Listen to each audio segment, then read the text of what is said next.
In today's video, we continue on with our NHL season preview series. We're now working our way through teams in the Pacific Division. Today, we look at the Anaheim Ducks.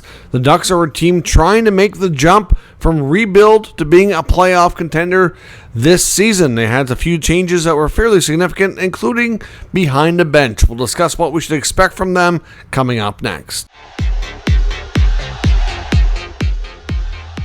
So welcome back to another video here at Top Shelf Hockey. As I mentioned, today we're looking at the Anaheim Ducks and we're previewing their upcoming 25-26 NHL season. Now, we did see some fairly significant changes amongst the teams. We have a couple of notable additions, a few notable subtractions. We have a new coach behind the bench, and we'll analyze all that. And we also have some big questions looking at this team as well, as training camps officially open here for on-ice activities today. Now, first, we're going to recap last season, take a look at how things went, both as a team and some top individuals, analyze their cap space, all the moves they've made, look at the projected lineup, what we should expect from them this year in terms of contract extensions, trades, rookies having an impact, and then we'll analyze what we think the outcome and the results will be. So looking at last year, 24-25 was a bit of an improvement. It was a record of 35, 37, and 10 for 80 points. I mean, based on their previous seasons going through this rebuild, that was a step forward. There was a small improvement. Not an improvement enough, though, according to GM Pat Verbeek, who at the end of the year, after the sixth place finish in the Pacific Division, fired head coach Greg Cronin only after a couple of seasons. They scored 217 goals, which was 30th in the league, so not nearly enough. This team needs to be more offensive. Goals against were okay, but not great, allowing 261 for 22nd in the league. So certainly lots of improvements to be made, even though they're an 80-point team last year. In the Western Conference, you usually have to be at least 95, 96 points, typically on average the last number of years to get in. So you're looking at about a 15-point improvement minimum to be a playoff team. That's going to be a big step. I mean, that's at the end of the day, that might not sound like much, but it really is. Now, during last season, they also made a few trades as well, trading longtime defenseman Cam Fowler. He moved on to the Blues, where he's had good success. They moved a few other players as well, including Brian Dumoulin. Of course, like I said, fired head coach Greg Cronin. And now they have a new head coach behind the bench, Joel Quenneville. Joel Quenneville comes with a long list of successful items on his resume. But he also comes with, I wouldn't really call it controversy anymore, but certainly after everything that went down in Chicago with Quenneville and Bowman and a few other guys, being out of the league and losing their employment for a period of time, obviously, it's the first team to let him back in, right? So you kind of wonder where everything is at. But Quenneville, as a coach, just as a coach, has had a lot of success. And we will see if how much of a difference it will make this year. Now, looking at their playoff history here recently, they've been out of the playoffs for 7 consecutive years. The last time we saw them make the playoffs was 2017, and that's the last time they also won a playoff series is 2017, when they won a couple of rounds but ultimately lost in the Western Conference Final. So 7 years. Will it be 8, or will they end the drought and get back in? It's going to be tough, because if you think about it, not only do you need to improve yourself as a team, but you need to hope that other teams have regressed. Because the odds of you improving by more than 6, 7, 8 teams in the league in your conference is not easy in one season. So we'll have to take a look at where everything stands. Their top scorers last year, not an impressive output, really, which explains why their goal scoring and offense was so low last year.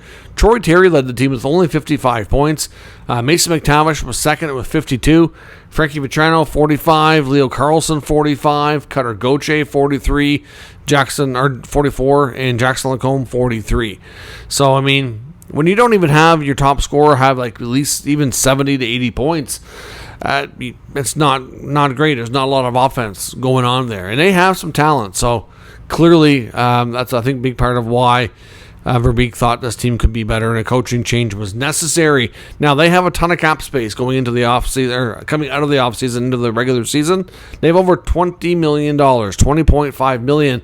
But there is a notable omission of an unsigned player, which we'll get to here in a bit, which will certainly take that number down a decent amount. But even after the McTavish scenario unfolds and is resolved, they will still have a decent amount. There's no doubt. So they're in a really good cap situation from that sense. Now let's look at how this team has changed over the course of the offseason. They had a few bigger names that have been around a while depart the team, including longtime goaltender John Gibson.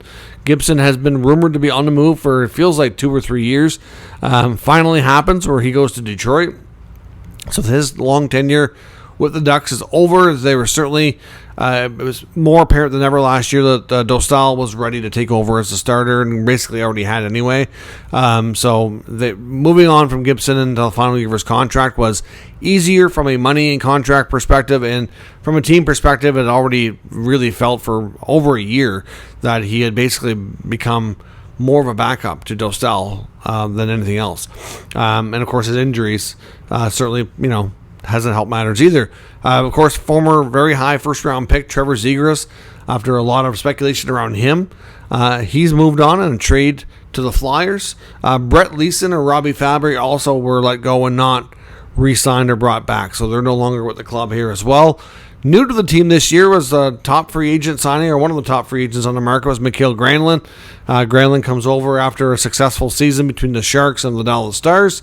Granlund had a really good year, played the Four Nation tournament for the Finns as well, and had a really good run there. He's been a pretty productive player over the last few years, so we'll see what he can do with them.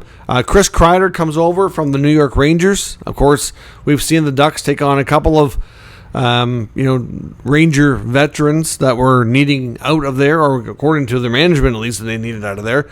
Not so sure the players were completely ready to go, but they took on, of course, Trouba last year, and now they take Chris Kreider. Peter Mrazek, new to the team this year as well, comes over as a free agent goalie signing, and Ryan Poehling also came over, who was involved in that Zegras trade from the Philadelphia Flyers. So, a few significant players on both the additions and the subtractions. So it's going to be a different looking team for sure. As far as rookies that can impact this roster this year, I don't know what the future holds for Beckett Seneca, the number 3 overall pick from a couple of years back. But he's, regardless if he plays on the Ducks or where he plays, he's going to be the top rookie I'm really monitoring for this team this year. His progress and where he fits with this team long term is going to be a major question. Otherwise, I don't know that there's really going to be any rookies getting significant time. They've had a lot of guys kind of graduate from the prospect pool into the NHL here in the last 1 to 2 years. So they're not really rookies anymore per se. Even guys like looking at contract extensions, a lot of these guys are coming up ready for their second contract, like Leo Carlson, Cutter Gauthier, Olen Zellweger, Jackson Lacombe. These guys are all, really young players that are ready for that next step and need new contracts. So we'll see. As far as trade bait goes, I mean, the main player that's actively on the roster that I wonder about, and I don't know that we're going to see any trades anytime, like real short term, but Pavel Mitnikov might become a player that's almost like a redundancy, if you will. Having guys like Lacombe and Zellweger play ahead of him, he's a very offensively pretty solid defenseman, not a good puck mover, and they may want a different style defenseman for their third pair. So, and I think Lacombe and Zellweger at this point will likely play ahead of them. So we'll see where things go. They don't have to move them by any means, and I don't think they're going to rush things to get rid of them or anything like that. But if they do make a move, if they find an opportunity to upgrade another part of the team or something, I can see him being a name that's going to be out there as a potential trade piece. Projected lineup right now, it would be in goal, Lucas Dostal, with Peter Mrazek and Ville Husso battling out as the backup. I suspect Mrazek will probably win that battle, but Husso is still in the organization. One will be the number 3 goalie. Their decor, I think it's pretty easy to depict that one. They're likely going to see Lacombe with Gudas, Zellweger, Trouba, Mitnikov, Helleson, with Luno in the mix as well. I mean, Luno maybe he's the number 7, maybe he works his way in there. Obviously, they have a good mix, but those are your 7D. Up front in the forward group, now there's going to be a notable omission here, but your top line for the start of the year is likely going to be Leo Carlson with Cutter Gauthier and Alex Killorn. The number 2 center spot, or really, you can almost have 2 first lines, to be honest, so it's not really a big deal which one you call 1 and 2, but Mason McTavish is unsigned, but he will be, once that is resolved. McTavish will be a top 6 center and likely paired with Troy Terry and Chris Kreider. Your third line likely going to be Ryan Strome, Mikhail Granlund, and Frankie Vetrano. That could be a very productive third line, to be honest. There's some skill there as well as decent two-way play. Your fourth line right now projects to be probably Ryan Poehling with Colangelo and Nestorenko, with guys like Ross the Boss Johnston and Jansen Harkins kind of battling it out for your 12, 13, 14 forward spots. But looking at the top questions facing this team, though, the biggest question, without a doubt, by far, is Mason McTavish. When will this be resolved? What will it look like? And what impact will it have on the team if they have to start the season without him? Well, as of today, which like I said, it's the opening day of training camps of on-ice activity. Players had to report yesterday, go through physicals and testing. Today they're on the ice here on Thursday.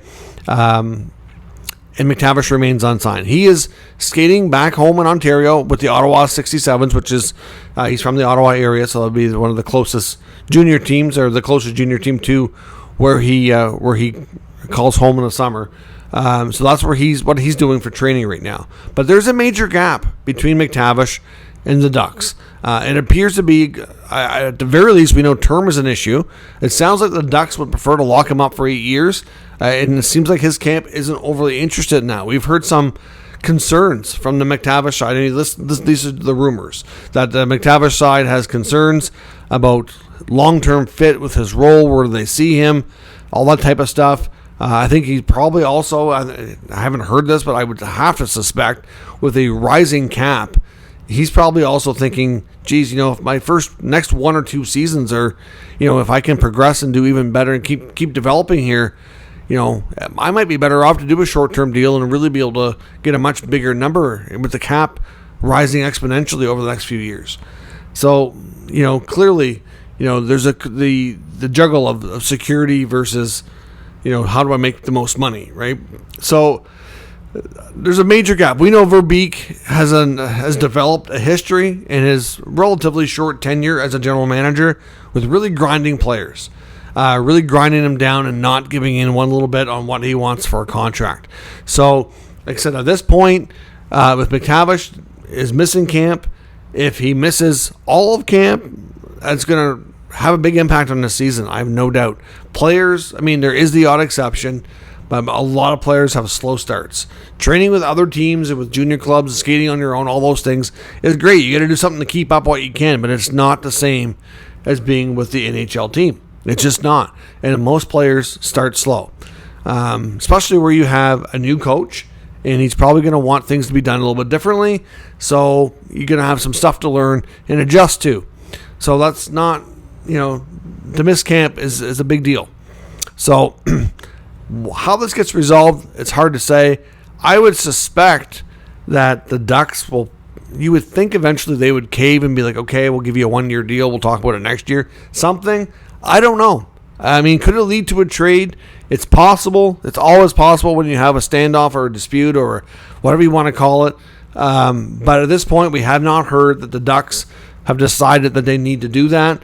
Have teams called Anaheim and checked in? I believe that's been the case. We've heard rumors with lots of teams showing interest, and why wouldn't they? McTavish is a fantastic player. So I suspect that'll likely continue. Teams will probably keep calling. But until the Anaheim Ducks and Pat Verbeek decide that this isn't going to happen and we need to make a move, they're not going to really entertain any kind of serious discussions.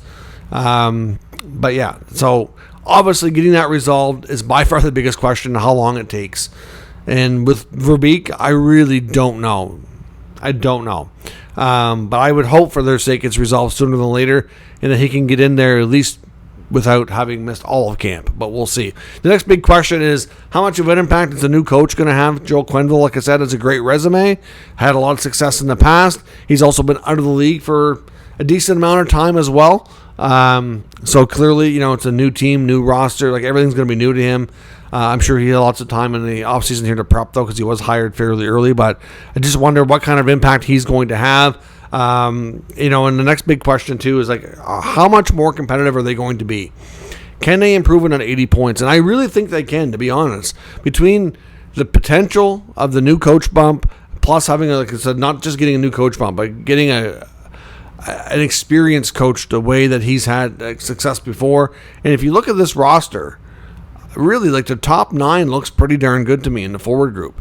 They still have a lot of young D, but they're pretty decent as well. Dostal's ready to be, like I said, he's a really good goalie.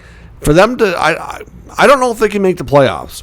I'm not going to go that far with it, but I will say that I expect them to be better. I do expect them to be more competitive. I do think they will be in the race longer into the season.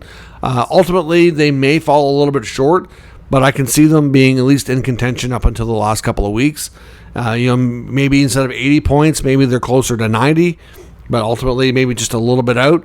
But the big question, though, is if McTavish misses too much time, or even doesn't miss, or has a slow start because of all of his time, that could have a big impact, because that could really impact your second line on how much production you're getting there. So that's an unknown caveat that I can't predict right now. But right now, based on if McTavish were playing the whole season, then I would say that they would be greatly improved, close to a playoff team, but not quite. I think they'd kind of be in a similar spot we saw Utah last year. But we'll see where it goes. Let me know your expectations for the Ducks in the comments. We'll discuss further. If you're new to the channel, make sure you subscribe and stick around. We'll keep you up to date with all the news, rumors, and analysis of all 32 NHL teams. Thanks for watching. I'll catch you next time.